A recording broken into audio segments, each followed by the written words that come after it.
meeting lists, and so on. And then we also have the outcome reporting form, which again is their goals and objectives, or outcomes and indicators, I should say, from their logic model.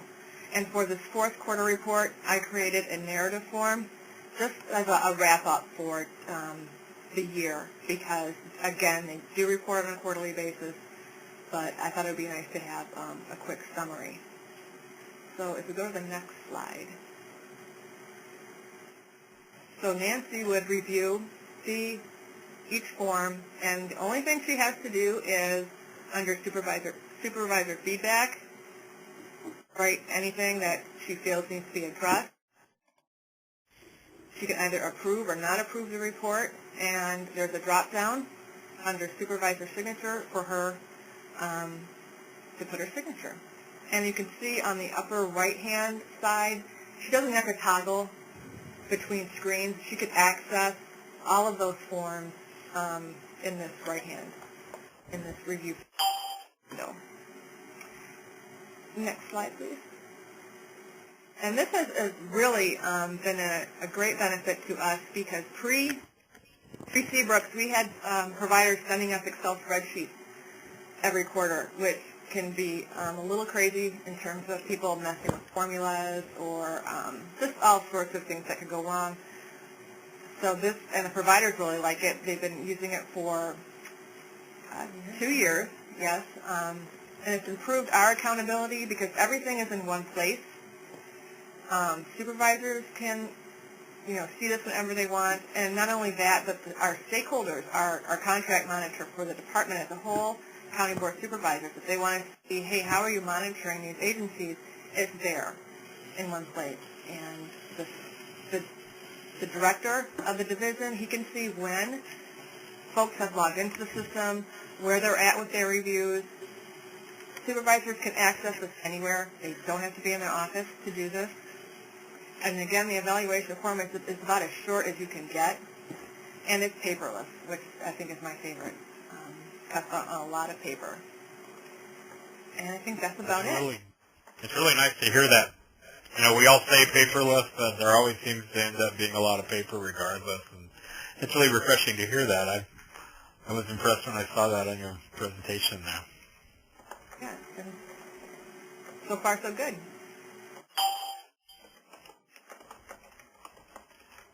Okay, before we move to our next presenter, do you guys have any specific questions for Jennifer on this process that they've simplified?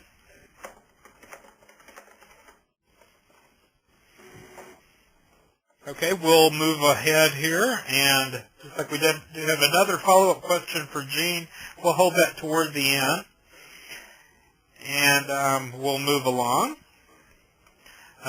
Next, I want to introduce Jeremy Lamb, who's with the United Way of Central Carolinas in Charlotte, North Carolina. Thank you so much for joining us today, Jeremy. Thanks, Don. Would you like me to do the driving for you, or would you like me to make you the presenter so you can move through the screens on your own? If you can drive, that'll work just fine. Okay, I'll do that for you. All right. Take it away. All right. Thanks, everybody, for joining, and thanks especially to Jean, although you didn't realize that you made my life easier because I copied a great deal of your slide format. Just kind of wanted to give everybody an overview. Don, if you'll go to the first slide for me. We have year-round volunteer engagement and fund at program level, and we're really starting to get into the thick of it right now. We had our proposal packets due right at a week ago, and our volunteers started the review process Monday. So we are right in it right now. So just kind of wanted to give you a context for where we're at. The evaluation forms that we use really provide a starting point for the funding discussion meetings and capture kind of the quantitative part before we get in there and start with the free-for-all. You'll go on to the next slide for me. This slide is really just a quick look at, from the volunteer side, what they see from the program review. It looks a little bit overwhelming at first glance. This is just a culmination of this is a volunteer site for me, so it pulls in a number of different packets.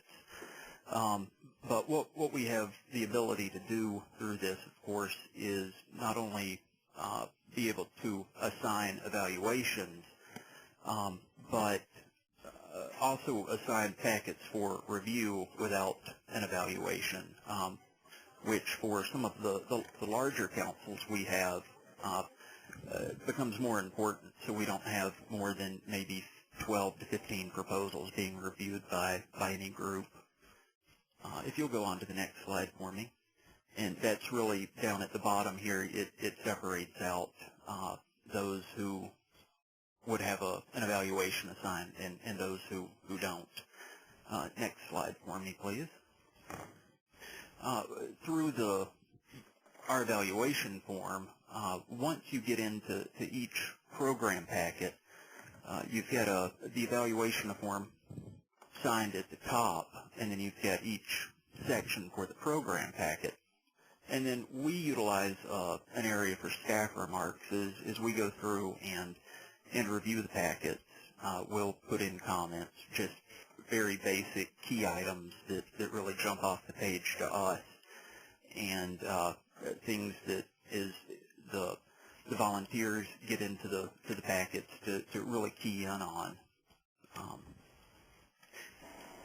Down at the very bottom of that screen, if you'll go ahead and click to the next slide, is where there's a question and answer feature that we have, where during the review process,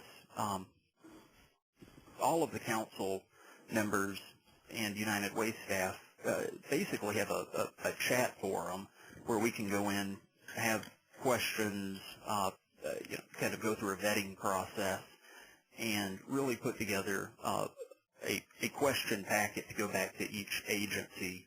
And we then open the site up to the agencies for about 2 weeks with any follow-up questions, and then they answer those for the council prior to coming into a presentation. So it really gives some back and forth for the agencies and the councils without having to go through setting up additional meetings and becoming a real drain on time.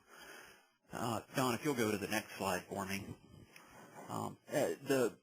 The question and answer feature is real simple. At the bottom of the previous slide, you click on Add a New Question. It brings you to this screen, and what we do is ask the volunteers in their training and orientation, just tell us what you're looking at. If you can tell us the section, the line number, and give us an idea of if it's a budget question, agency program section, and then a question or comment regarding the item that you're looking at. And usually we end up with 3 or 4 comments or questions about the same item, so we can combine similar questions before we do a final release out to the agencies. So, of course, you save and return, and you'll go to the next